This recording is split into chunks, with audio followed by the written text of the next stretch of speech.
ನಮಸ್ಕಾರ ಎಲ್ರಿಗೂ, welcome to my channel. ಇದು ನನ್ನ ಫಸ್ಟ್ ಬ್ಲಾಗ್ ಆಗಿರುತ್ತೆ. ಎಲ್ಲರೂ ಲೈಕ್, ಶೇರ್, ಸಬ್ಸ್ಕ್ರೈಬ್ ಮಾಡ್ಕೊಂಡು ನೋಡಿ. ಸದ್ಯಕ್ಕೆ ಏನು ಸೋಷಿಯಲ್ ಮೀಡಿಯಾದಲ್ಲಿ ನಟ ದರ್ಶನ್ ಹಾಗೂ ಪವಿತ್ರ ಗೌಡ ಇಬ್ರು ಕೂಡ ಜೈಲಿನಿಂದ ಆಚೆ ಬಂದ ಮೇಲೆ ಸಾಕಷ್ಟು ದೇವಸ್ಥಾನಕ್ಕೆ ತೆರಳುತ್ತಿದ್ದಾರೆ. ಇತ್ತ ನಮ್ಮ ಡಿ ಬಾಸ್ ಕೂಡ ಅವರ ಫ್ಯಾಮಿಲಿ ಜೊತೆ ಟೈಮ್ ಅನ್ನ ಸ್ಪೆಂಡ್ ಮಾಡ್ತಿದ್ದಾರೆ. ಜೊತೆಗೆ ಫಿಲ್ಮ್ ಮೇಕಿಂಗ್ ಅಲ್ಲೂ ಬ್ಯುಸಿ ಆಗಿದೆ. ಆದ್ರೆ ಇದೆಲ್ಲದಕ್ಕೂ ಸುಪ್ರೀಂ ಕೋರ್ಟ್ ಒಂದು ಫುಲ್ ಸ್ಟಾಪ್ ಇಟ್ಟಿದೆ. ನಮ್ಮ ಕರ್ನಾಟಕ ರಾಜ್ಯ ಸರ್ಕಾರ ಏನು ನಟ ದರ್ಶನ್ ಹಾಗೂ ಪವಿತ್ರ ಗೌಡ ಇಬ್ಬರಿಗೂ ಕೂಡ ಜಾಮೀನನ್ನ ಜಾರಿ ಮಾಡಿತ್ತು.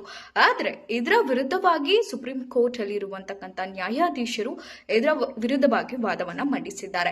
ನಟ ದರ್ಶನ್ ಹಾಗೂ ಪವಿತ್ರ ಗೌಡ ಇಬ್ರು ಕೂಡ ಈ ಕೃತ್ಯವನ್ನ ಮಾಡಬೇಕಾದ್ರೆ ಹ್ಯುಮ್ಯಾನಿಟಿ ಇಲ್ದಲೇ ನಡ್ಕೊಂಡಿದ್ದಾರೆ. ಆದ್ರಿಂದ ಈ ಜಾಮೀನನ್ನ ರದ್ದುಗೊಳಿಸಿ ಅಂತ ವಾದವನ್ನ ಮಂಡಿಸಿದ್ದಾರೆ. ಈ ವಿಚಾರಣೆ ಎಲ್ಲವನ್ನ ಪರಿಶೀಲಿಸಿದ ನಮ್ಮ ಸುಪ್ರೀಂ ಕೋರ್ಟ್ ಸದ್ಯ ನಟ ದರ್ಶನ್ ಹಾಗೂ ಪವಿತ್ರ ಗೌಡ ಅವರಿಗೆ ಶಾಕಿಂಗ್ ಆಗಿ ನೋಟಿಸ್ ಅನ್ನ ಜಾರಿ ಮಾಡಿದ್ದಾರೆ. ಈ ವಿಷಯವನ್ನ ತಿಳಿದ ಡಿ ಬಾಸ್ ಫ್ಯಾನ್ಸ್ ಸದ್ಯಕ್ಕೆ ಚಿಂತಾಜನಕವಾಗಿ ಇದ್ದಾರೆ.